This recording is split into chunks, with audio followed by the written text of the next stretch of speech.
Today we discuss what are your values in relationships. Let's go. Hey guys, welcome to this Cultured Connect podcast with your host Tina. And today I have a special guest. She's all the way from Florida. She is a licensed marriage and family therapist. So I have with me the lovely Renee. Hello. How are you doing today? I'm good. How are you? I'm doing good. So we're going to be discussing when to walk away in the talking stage when dating. So Renee, I wanted to find out from you what is it like dealing with people who, your friends, family, coworkers, dating, and they're just like, I feel like I'm not doing enough, or my partner is not doing enough for me while I'm just getting to know this person. So, if you're in the beginning stages, I always tell people, like, know your value, know who you are as yourself. So, you know what you're wanting and are not wanting. And also looking back on like your past experiences, Mhm. because that also tells you what you are needing in a relationship, right? So, everyone talks about like the green, the red flags, and what to look for. But I always say, what are your values? Because what your values are can be very different from someone else's values, and your experience can be different from someone else's experience. Absolutely. So when you're first dating, you will see some red flags in the beginning. So you need to first figure out what you're most comfortable with, because someone else may look at it and say, oh my God, no, but that's based on their experience. Okay. So for example, maybe I would say to usually look at as how someone treats someone else. So in that beginning, if you're going out like on a date, is how they treat others. That's a very clear sign, because they're gonna try to impress you. So they're Absolutely. gonna be there like doing whatever they Doing can, the right? most. But how they're treating someone else. So if you're going to like shopping, or if you're going to the waitress, or if you're going to pay something, the subtle thank you, or oh, can I please, those little things can tell you how this person usually is, because they can't change that, they can't fake that. They Okay. can usually fake how they interact with you. So I would see how they act with others to kind of get to know if that value matches yours, right? Makes sense. Opening the door, again, they're there to impress you. So it's maybe them opening the door for someone else, or them saying thank you, or you're welcome, or certain things like that. But that really is based on your values, because if you're Absolutely. used to that as a person, to say thank you, you're welcome, be considerate of others, and you're going to start noticing those subtle hints with someone else. um that's definitely I would look at, is really Some are those things. some red and green flags. Yeah. Okay. And that's fair, but right now the dating pool is a hot mess. I can tell you that much.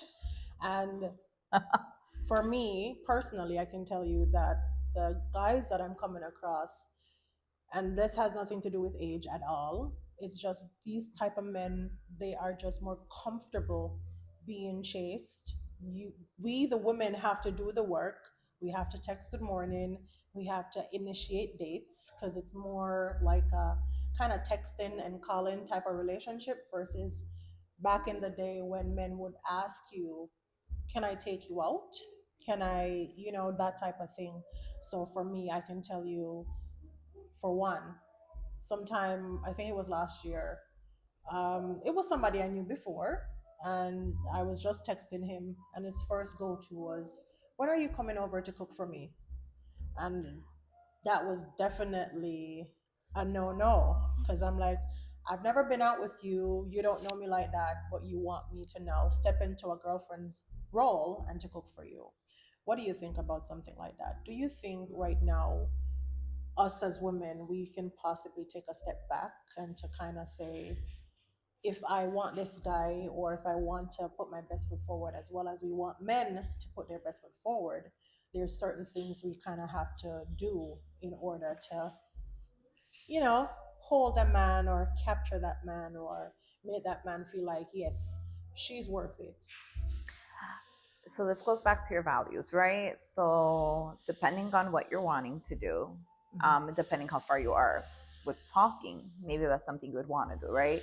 I always tell people, pour if someone's pouring into your cup, and you're pouring into theirs and it's reciprocated, then I wouldn't see a problem with it per se. How soon was this happening? This was like How long were you guys talking? literally 2 weeks. Then it depends, right? So having 2 weeks, and again, goes back to your values, Hold goes back on. to your He beliefs. never officially took me on a date. Oh no. So yeah, so it wasn't a date, again, my guys. honest opinion. I mean, I Yeah, and I mean, I thought it was horrible, and I was even talking about it with some of my friends, and they were like, "No, that's not gonna work." He never really took me out. His first go-to thing was, "Oh, you know, a friend of mine is having a barbecue. I'd like for you to come." and that's good. And that's fine. I was Yeah. excited, and I'm a people person, so I felt like it would have been good for me to meet, like you were talking Mhm. about, how he treats people, how he socializes, stuff like that. How he? Yeah, Mhm. but that was also a hot mess. So it wasn't actually a barbecue. There was no food. There was absolutely no food. So it was a house. We Oh went. my god. Yes, we went to his supposedly friend's house. There was like three other people there. They were mostly drinking, and it was like an hour Did and a they half. order pizza or anything? No, it was like apparently these people ate before coming. Yeah, so everybody who know me know I walk with my belly.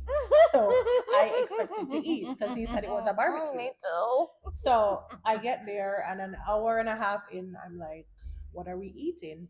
He says, "Oh, I'll go and get jerk chicken down the road." He comes back with the jerk chicken, and I'm pissed off. And you can tell me, keep me honest. I felt like the mere fact that you invited me out of my house, told me on the pretense it was a barbecue, it wasn't, and I had to sit there for an hour and a half and ask you for food. That already That's pissed a me red off. flag. Yeah. There's your red flag right there. Yes. So moving into the whole cooking thing, I realized that this was not gonna be. Yeah, because there was already a red flag. So the red flag was already there. So, if I understand you correctly, based on what you explained, red flags really ties into what I want, what it is that I'm willing to Accept. compromise on, and things that really, for me, really just don't sit right with me. Correct. I feel like if I'm around somebody and certain things they do, they say, gestures, I'm a big person on consideration. If you never considered, doing certain things and it was just kind of like bare minimum, then that's not going to work. And I'm currently in a predicament where I'm being labeled as difficult. Good, be difficult. I'm labeled as you need to drop your standards. You are 35, you're unmarried, you have no kids. I must be the problem. What do you think about that? Again, where is this coming from? So a lot of people do settle. It's I'm gonna have to go back to that. It has to go based on your values. I don't care if you're 35, 45, 55. Like if someone's not treating you right, they're not treating you right. Plain and simple. Simple. Like we're not just going to grab someone just to have what with. If you want to have a lasting relationship, is how do you guys do this together? Absolutely. Like, so let's say, okay, let's go back to your scenario, right? Let's say he goes, "Oh my God, I'm so sorry." Right when you came in, he would be like, "Oh my God, I'm so sorry. I thought there was gonna be food here. There wasn't food here. Give me a little bit." See, he's communicating. Give me a bit. Give me a so, and I'm gonna go find food for you. No red flag. Yeah. Because he also discussed with you what happened, or Exactly. things didn't work out. But again, he brought you in with no food. No, that's not gonna work. It's not gonna work. Those are. If this was, and again, I'm gonna look at this as if this was in your 20s, maybe exactly right. I would have been developmentally. Everything changes because in your 20s, not everyone has money like that. Everyone learning themselves. You're still developing yourselves in that way. But if he's 35, no, I'm 35. I think he would be closer to 40. So absolutely not. So guys, that's a no. That's a big no. No, because he knows better. He knows better. He chose not to do better. Yeah. Yeah. So And again, and do you want, oh God, I'm going there. And then if you think about it, if he's like that, then imagine his family. Absolutely. And then you want to be married into that? Absolutely not. I'm sorry, Yeah. I'm not gonna do that. I don't even know how we're going to do this, but no, I'm not doing that either. So the takeaway from this discussion It's is don't do it. don't do it, follow your gut, and just be able to understand what works for you, your Absolutely. values, what you're comfortable with, and Which you're willing to compromise with, because there's certain yeah, things you're willing to compromise with. don't let anybody tell you, oh, you are being too much. Yes. You need to accept this. You need to, you're wound up too tight and you are running against time and you need to, with this man because you're almost 40 and this and no, it has to be worth it and it has to be something that is fulfilling for you. Like Renee mentioned, it has to be a case where this person is pouring in your cup and you're pouring in their cup. It's equally yoked. Yeah, equally. It's not a case where you're crying at nights because this man is not even picking up the trash. Oh, they pick up the phone. I was like, oh no, that's a big no. He hasn't texted you all day. That's another problem. Well, no, and again, everything within is, environment, right? So if he's not texting you all day, what type of work does he have? And I mean, I can't speak for everybody, but these are the things you look at, right? Yeah. If he's in an office, he has his phone. He has correct, access to his phone. But if he's, on a construction site, he gets a break too. And that's when if you guys are talking very much often, you'll know when his breaks are. Mhm. So he would text you in the morning, text you on his break, text you when he leaves. Absolutely. He may not text you in between because he's not there on his phone. He's working, and at the end of the day, you want him to work. So that would be a different story. So that also depends on what he does as a profession. Yeah. But I believe wholeheartedly, we as women, we definitely know. We know the instincts. We know instantly. So before I pick up my phone and I text my friend in Georgia and say, girl, the money here, now cut it. Or I text somebody in Jamaica and be like, hey, listen to this. I already know. Yeah. At that point in time, I'm just looking for confirmation. Yeah. You know what I mean? Absolutely. And we are at a place now as women, strong, independent women, we need a little confirmation sometimes. But the aim of the game is to just trust yourself. Trust yourself, work with your gut, and to just always remember your values, what you are comfortable with. Yes, absolutely. And let nobody tell you you need to settle for this, you need to settle for that man because he looks good, he drives a nice car, and you are on your clock is ticking and you need to just grab a man. So put yourself first. And in closing, Renee, as a therapist, I come in to get therapy from you, and I'm going through the motion of, constantly talking about stuff like this.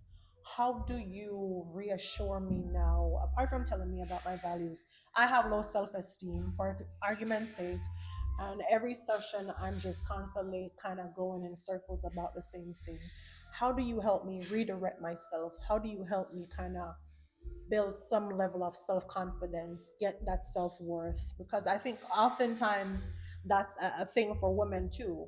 It's not something that they might comfortable say. And even as best friends, I'm not going to tell you, I look in the mirror and I think I'm ugly, and I think so I'm actually taking this type of thing from a man because I personally don't feel good about myself.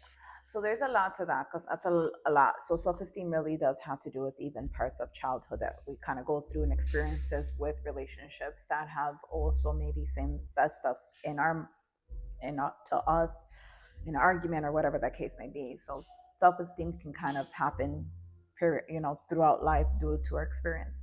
But something you can start doing is, and that's where like affirmations really come in, and saying, I'm and having gratitude.